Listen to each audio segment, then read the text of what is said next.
Many times I've been asked by people if I meet the spouse in the store, on the street, or family members, what should I say? What should I do? I'll preface these remarks by saying what you shouldn't do. I've had spouses tell me that they saw people they knew coming down the aisle in the supermarket, and when they made eye contact, they would turn around and walk away. You cannot avoid them. You're still friends. You're still at least someone that they recognize, someone that they know. Approach them. Say hello. If you want to comment about the loss of their husband a year ago or more, that's fine. That's not going to hurt them. It may make them a little emotional. It may bring up some feelings that that aren't good, but that's life. And that's what we have to realize, is that we can't ignore it. We can't ignore it the day after it happens, and we can't ignore it a year after it happens.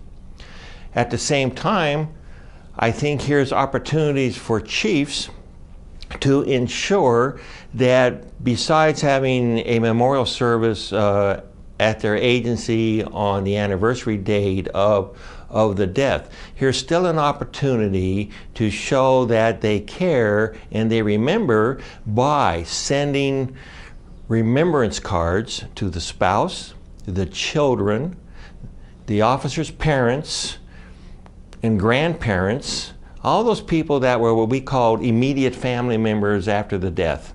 Now it's been a year later, and every year thereafter, they should still get these cards, these remembrance cards or letters from the chief of police. And when he retires, his successor. And it's just something that keeps going on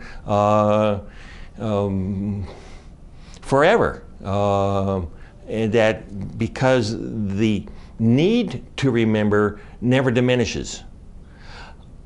I don't have any personal experience, but I would think if some officer who was killed 40 years ago, if his grandchildren received a letter of remembrance and sympathy from the current chief of police, they would think that was really something special.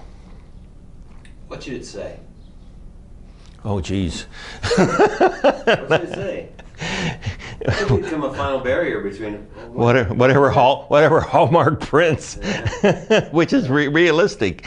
Let's say you have these cards specially made up, and because this is a little bit special, and it may not be a Hallmark card for this one. This is I'll give a stab at it.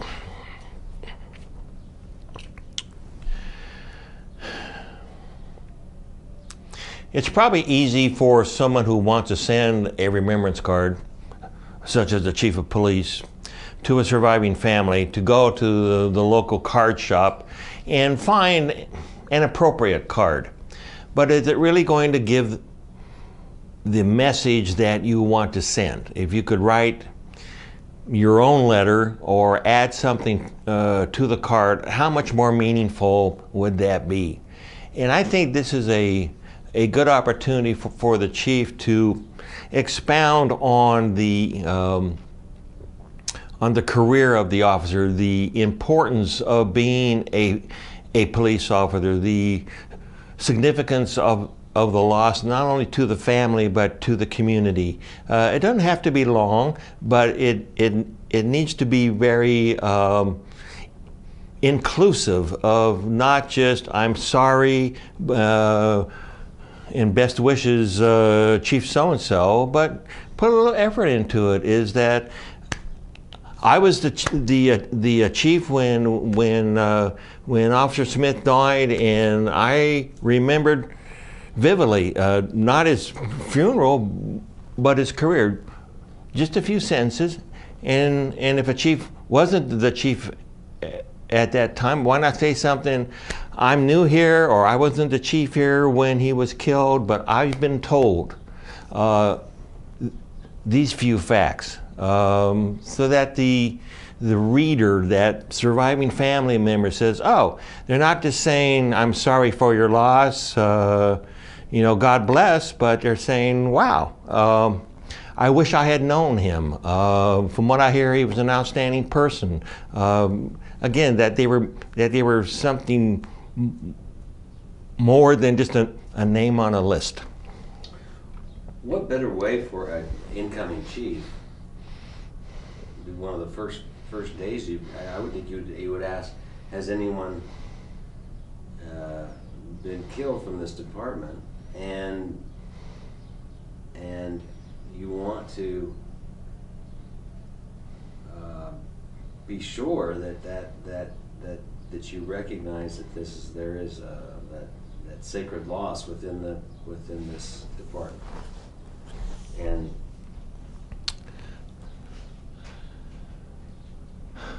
deference, I guess. I would think that every time a new chief comes into an agency, that one of the first things he needs to ask is that when was the last time this agency experienced a line of duty death, and are we still in contact with the family? And then to find out who those people are and to contact them by telephone, by letter, hopefully even hopefully even inviting them to the station to meet with him or her and to develop a relationship with them, no matter how long ago the death occurred, to show that the agency is still fulfilling its promise that you will always be a family member here. Because many times as the years go by, the agency and the surviving families become kind of separated, and there's no need for that. There's no reason why the surviving spouse or other family members shouldn't be routinely invited to agency events. All agencies typically have award ceremonies and Christmas parties and department picnics and other events. They may decline, that's fine, but they should always be included in that, regardless of how long ago the death occurred. And from my personal opinion, I think that now extends to the children and the grandchildren, and we'll just keep going on generation after generation to show that the agency still remembers and still cares. Well, one of the JPA kids I interviewed, his grandpa was a police officer and had been killed, and he was never met him. But couldn't get through telling me that without crying. Mm-hmm. Okay. It also seems like if you plan a line of duty death, no matter how old the widow is of the previous officer, she should be sitting there as well. I mean, she's part of a kind of a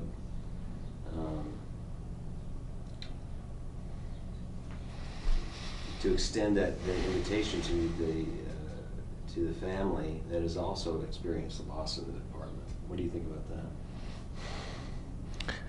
Okay, if we have two or more officers that have been killed, we're still in touch with. Years later. Yeah. Years later, is on the anniversary date, or just no, like just in general. If you just have a meeting once in a while. Let's say you have a line of duty death that happened, and you have the widow that still lives in the city. Years later, another officer dies.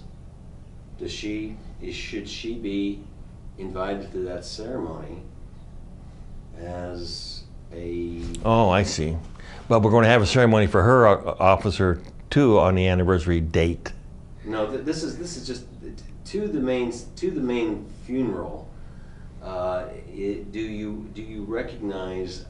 Oh. I mean, Los Angeles, that gets a very that would yeah. Be We out of control, had a wife support group, okay, and so we would routinely have 12 to 15 of them there. Okay, that's what They were self-sustaining. They had their own steering committee and so forth, and so they were always included with reserve seating and so forth for the actual funeral.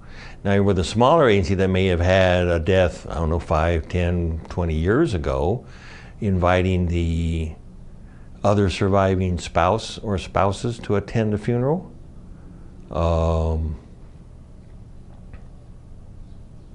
don't know. I think